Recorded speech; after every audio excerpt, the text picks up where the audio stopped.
Hello everyone, I am Mr. Uppara, 𝐐𝐴 Academy founder and director.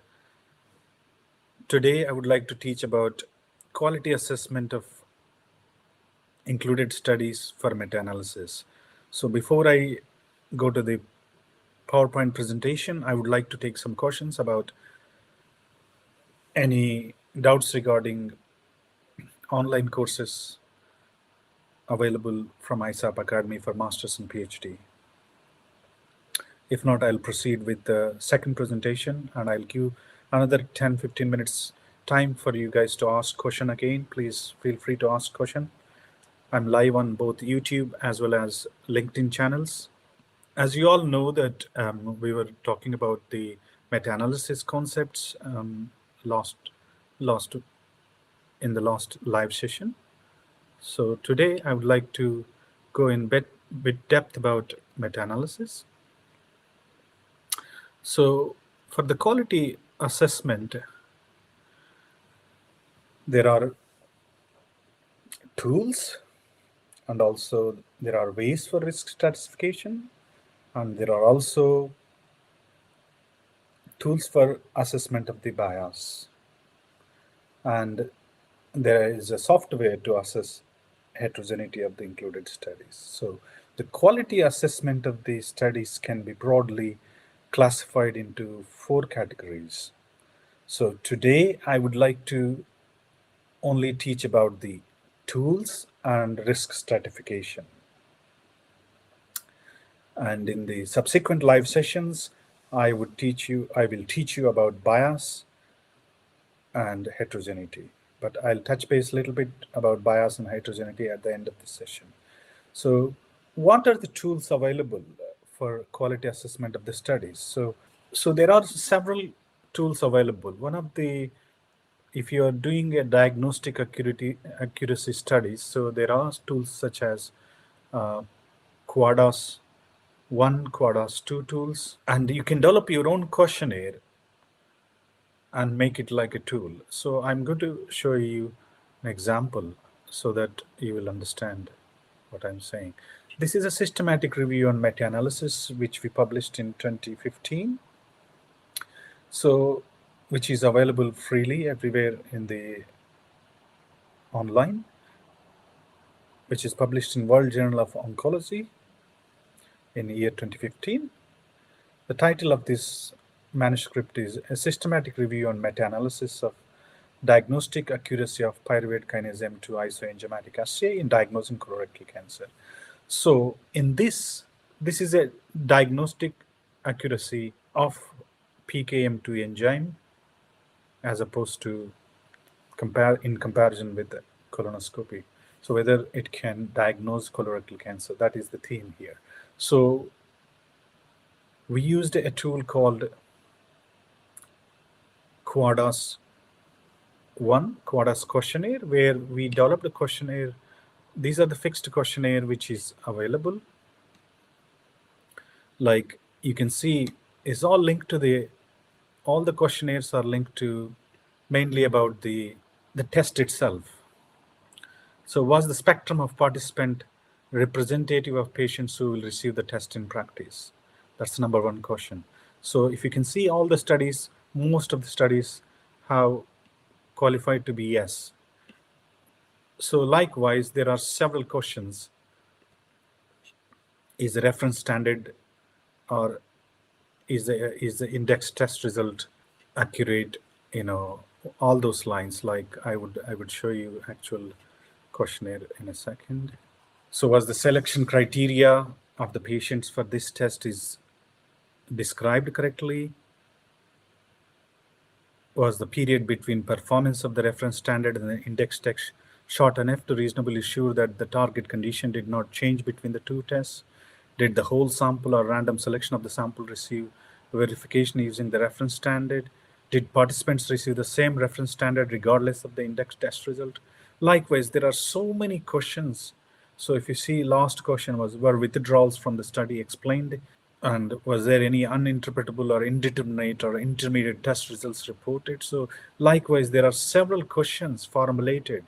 Each question is all about test and timing.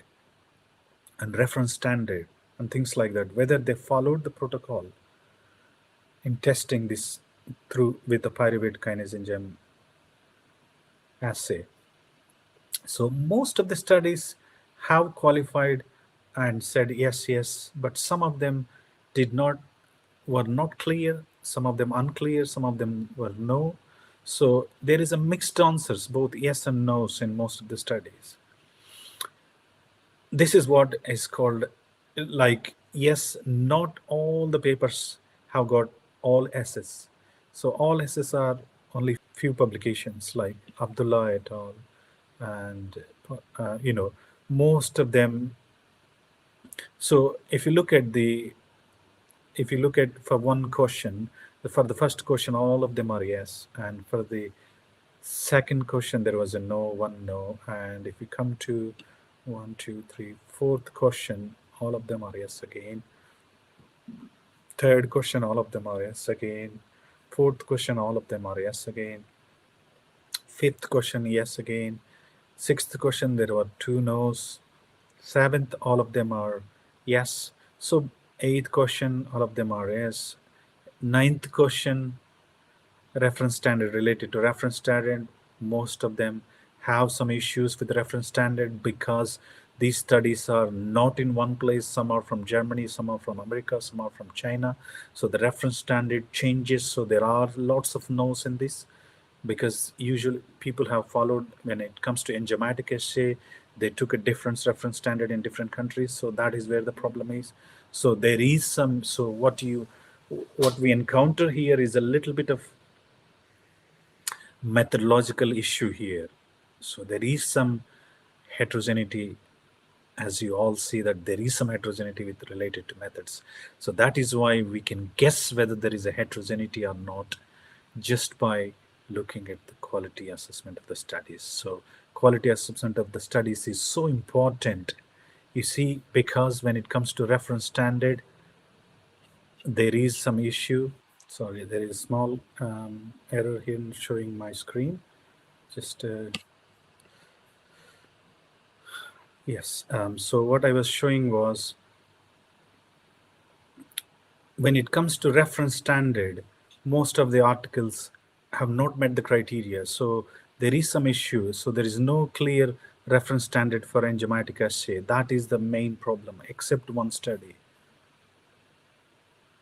So this is why quality assessment of the studies is so important, that you can pick either clinical heterogeneity or methodological heterogeneity straight away, and you will know that you are encountering heterogeneity. Therefore, a meta-analysis cannot be done if there is an issue with that.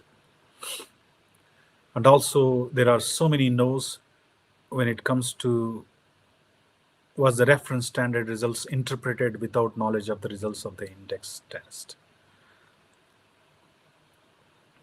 Obviously, answer is no in most of the time. And is there a indeterminate or intermediate test results reported? Some of them have come as yes, some of them has come no. And were the withdrawals from study explained properly in these articles? Some of them have said no, some of them were unclear. So if there are 2 or 3 no's for any questionnaire, or if there are 2 or 3 unclear for any questionnaire, that means there is some methodological heterogeneity or clinical heterogeneity. So why I'm taking 3 as a reference standard. If 3 data points are showing no or unclear, that means that when you do a statistical analysis, you do get heterogeneity mathematically. So that's why it's important that just a simple questionnaire, yes or no questionnaire, for diagnostic accuracy studies, if you construct an Excel sheet with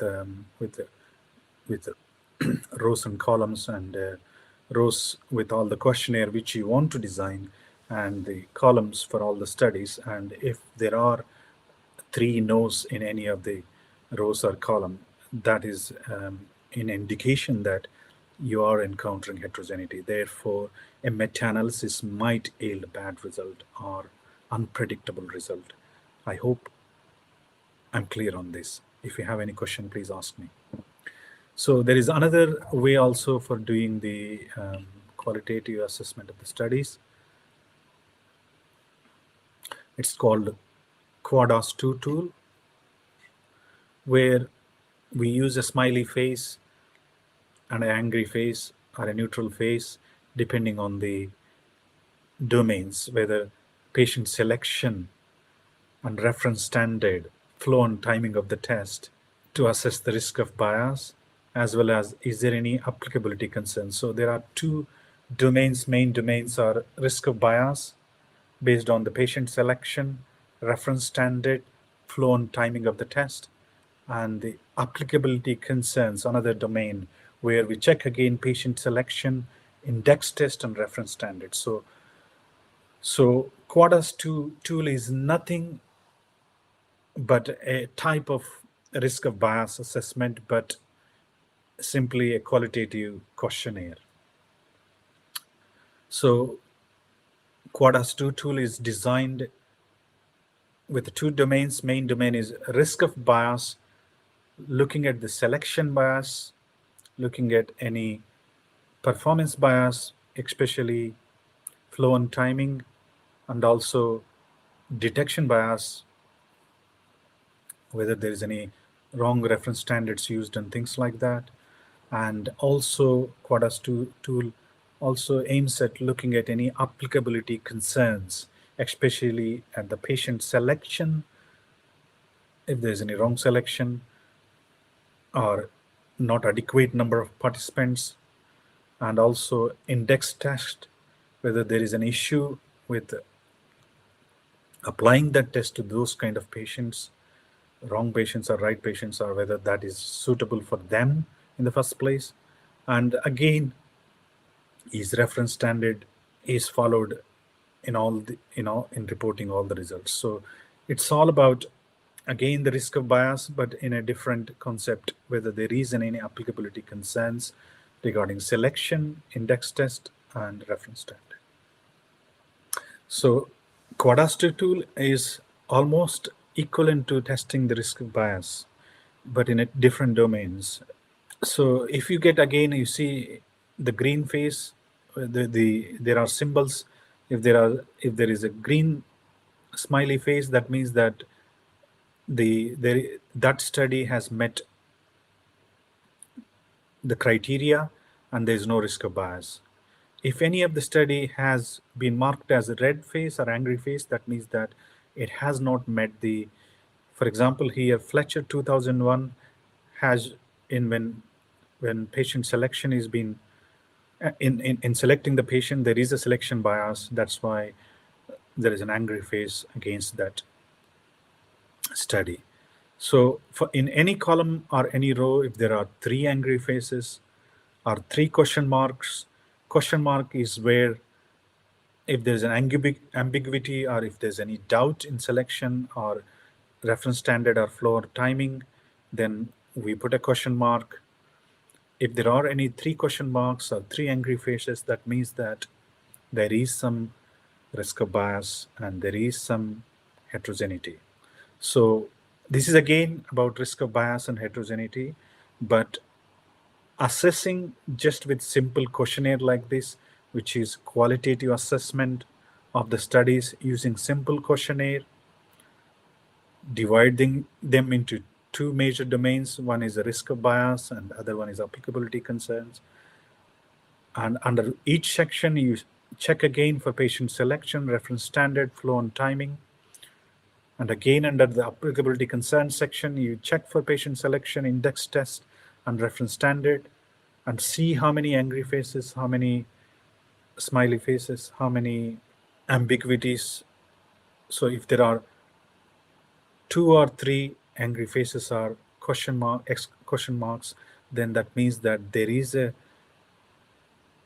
some heterogeneity or some risk of bias, which again, and contraindication to do meta-analysis or combine these studies when it comes to reporting the forest plot or pooled outcome estimate. So please ask me questions at this stage about QuadAS 1 tool and QuadAS 2 tools for quality assessment of the included studies and meta-analysis. I'll give 2 minutes to ask question before I proceed to next slide. Please feel free to ask question at this stage. If any doubts, please ask me at this stage. Thank you. So please ask me any questions at this stage before I teach about something else, which is called qualitative synthesis. So after you do quality assessment of the studies, in ISAP Academy, I have designed something called qualitative synthesis to look at the outcomes reported in these studies and the level of evidence which is presented against each and every outcome, and also how they derived conclusion in each article which is published in the subject of interest, and how they stratified the outcomes. So based on these 4 key elements, in ISAP Academy, I started teaching students and we published some papers as well. This is a new concept called qualitative synthesis, where we look at the outcomes reported in those papers and to see what level of evidence has been given for each outcome. What is meant by level of evidence? For example, if there are lots of randomized controlled trials published towards that subject of interest, that means there is a level 1 evidence. If they are properly published, properly analyzed randomized controlled trials, then it will be level 1 evidence we are getting against each outcome they've reported in those articles. And also we look at how they derived conclusion. Is it based on p-values? Is there a statistical modeling?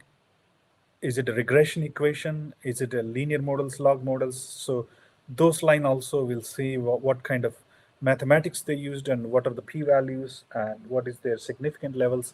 And we look at the power calculations as well and how they derived into conclusions.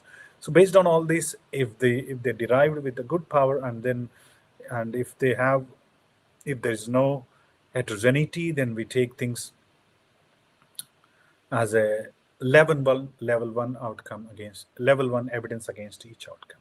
So the level of evidence, it'll all be decided by the way the study is conducted without any bias and things like that. So that is why it is important that when you are coming to a conclusion that this is a level 1 evidence against this outcome, this can be translated into practice, then we need to show that this is a properly conducted studies.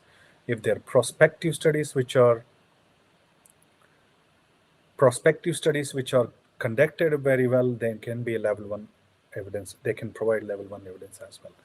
So then the meta-analysis which you do from those level 1 studies will be very good, will yield very good result, and you can derive meaningful conclusions. When it comes to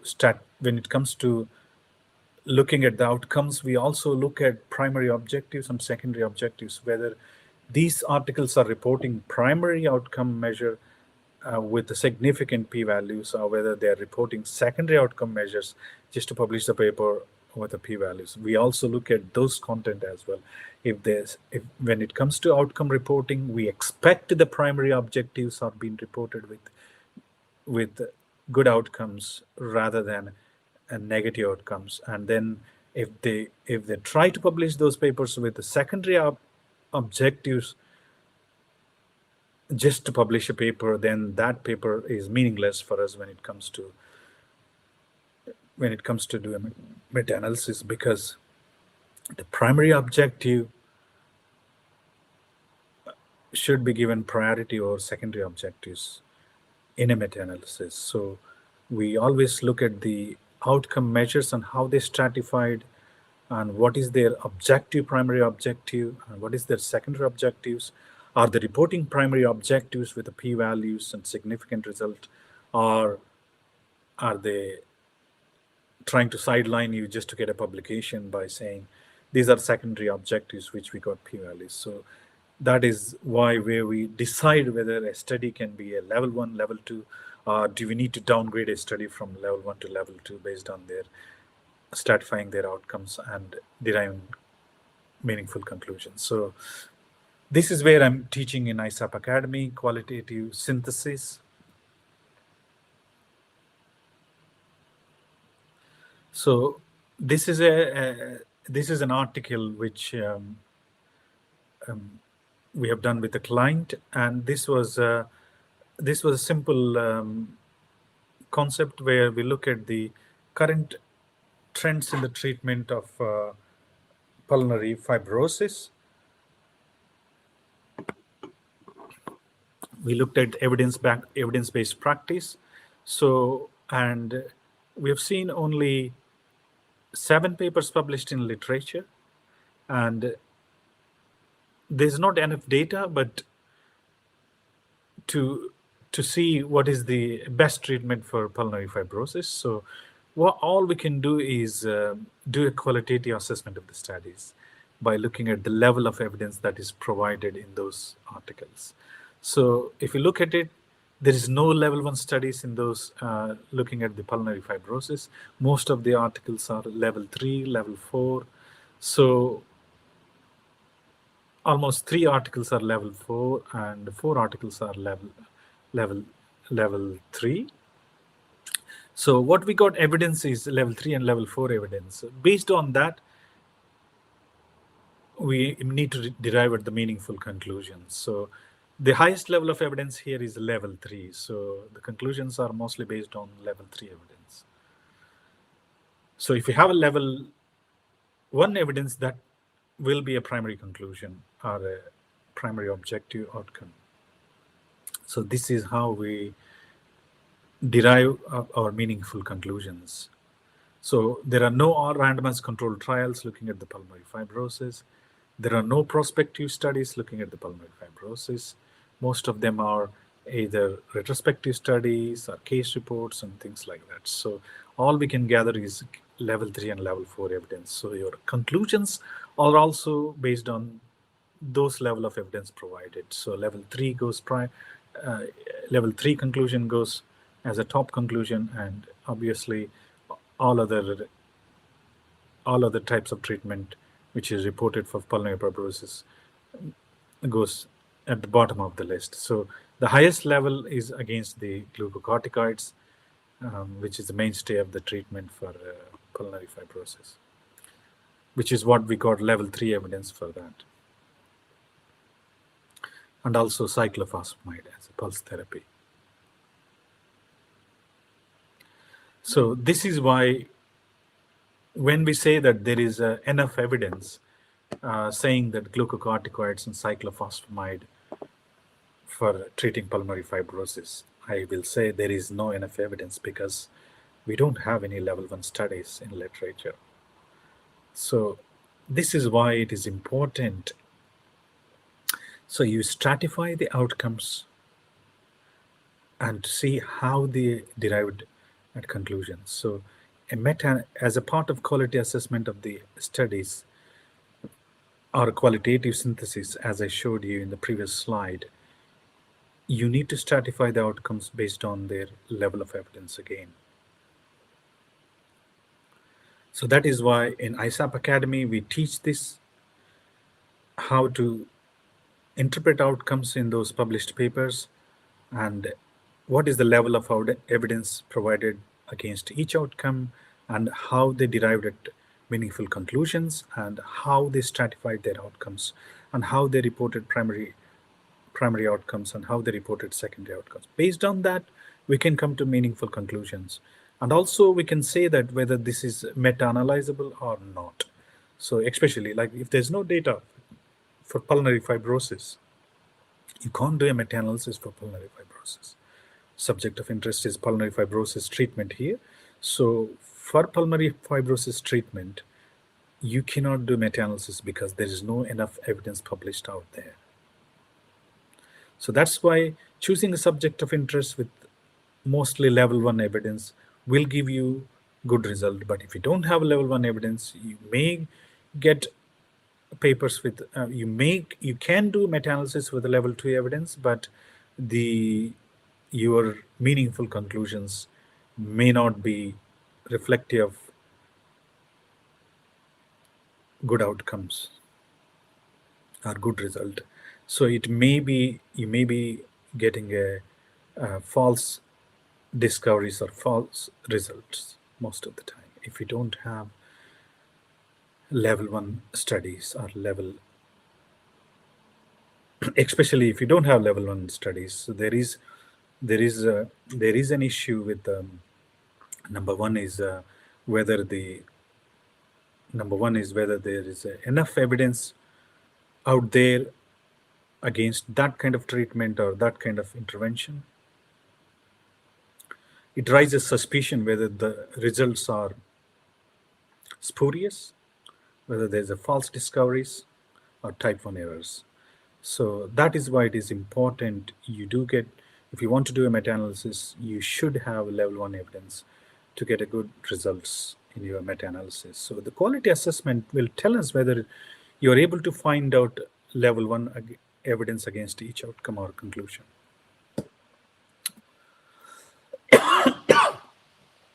And also, sometimes this is another example I can give you why it is important, quality assessment of the studies. Especially when you don't have a data, you can also look at the quality assessment of the studies by stratifying their outcomes. Stratifying, again, level 1 goes higher, level 2 goes, level 1 evidence will be a higher outcome result, and level 2, level 3, level 4 will be lower outcome results.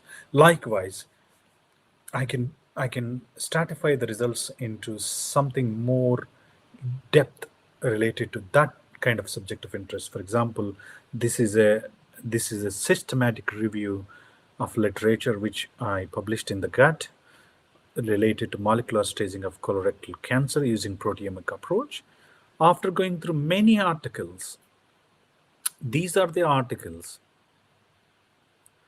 which qualified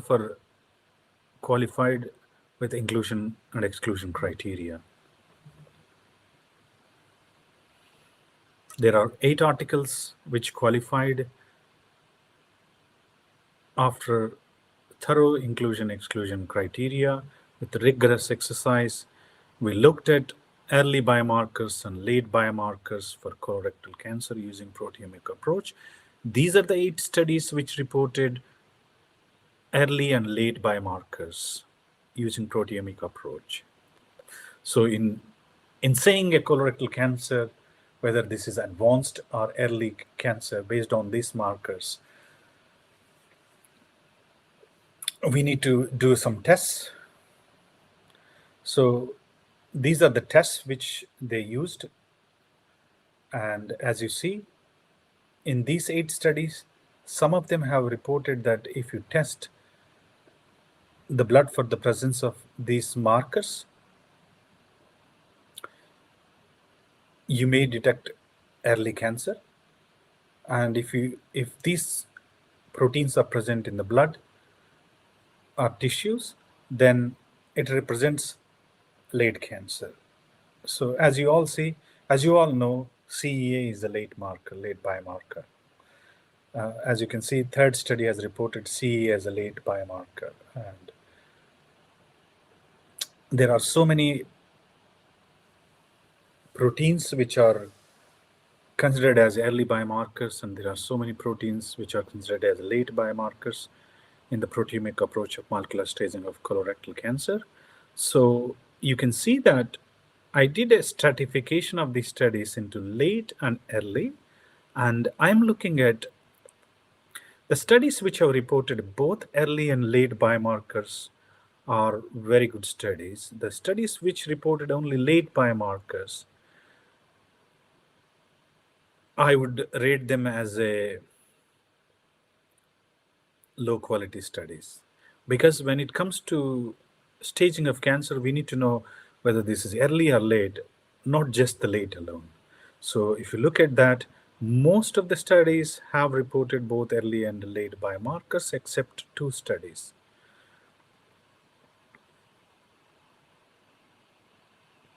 So this is how, based on this stratification, whether they are early and late biomarkers, we can also assess the quality of the included studies. So out of those 8 studies, 6 are high quality studies, 2 are low quality studies. So this is how, this is another layer and another way of doing quality assessment of the included studies, by doing stratification of the outcome measures.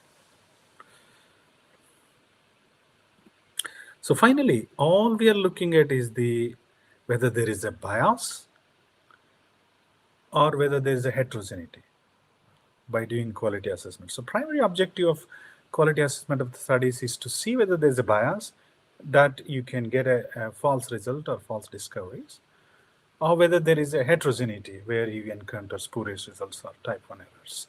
So that is why I'm going to cover these 2 topics separately on another day.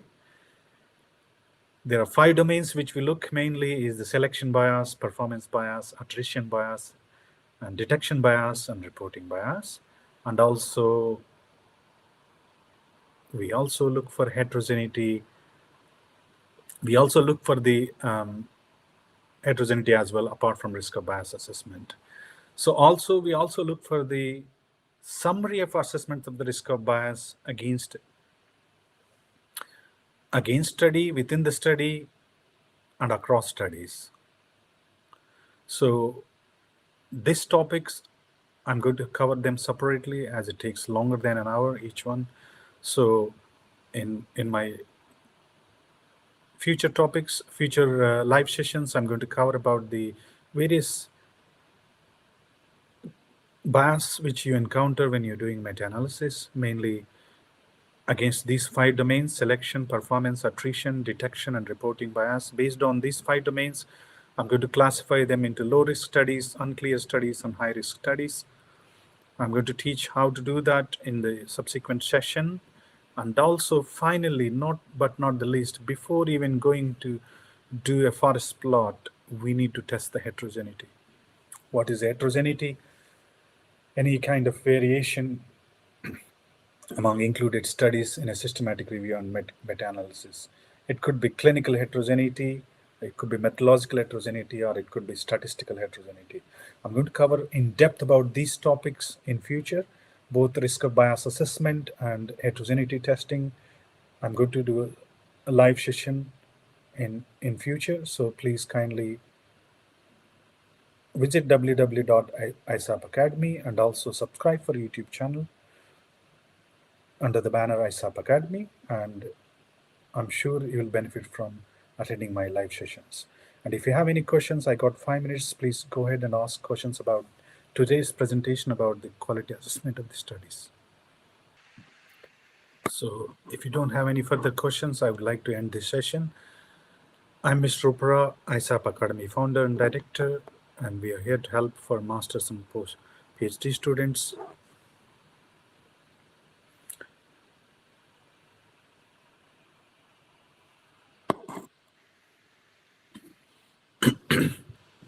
We'll help in thesis writing, especially formulating your primary objectives, secondary objectives, and constructing methods for your study, and also data pooling, data gathering, data analysis, data statistical modeling, and also how to analyze the data and how to construct forest plot. We'll guide you from step 1 of meta-analysis to publishing your results in the form of forest plot. So please visit www.𝐼SAP and subscribe for university bundles. There are 2 separate bundles, one for masters, one for PhD. So those who have subscribed for masters bundle will get weekend lectures as well as pre-recorded lecture modules. Weekend lectures are live sessions, and pre-recorded modules have got research modules which are prescribed by university for master students. For PhD students, we do provide one-to-one mentoring if they subscribe for university bundle, which is related to PhD. I would like to thank you for participating today in live session. If you don't have any further question, I would like to thank you for all the viewers for attending this session. And in future sessions, I will be covering risk of bias assessment in conducting a meta-analysis and also heterogeneity testing in subsequent sessions. I wish you all the best. Thank you.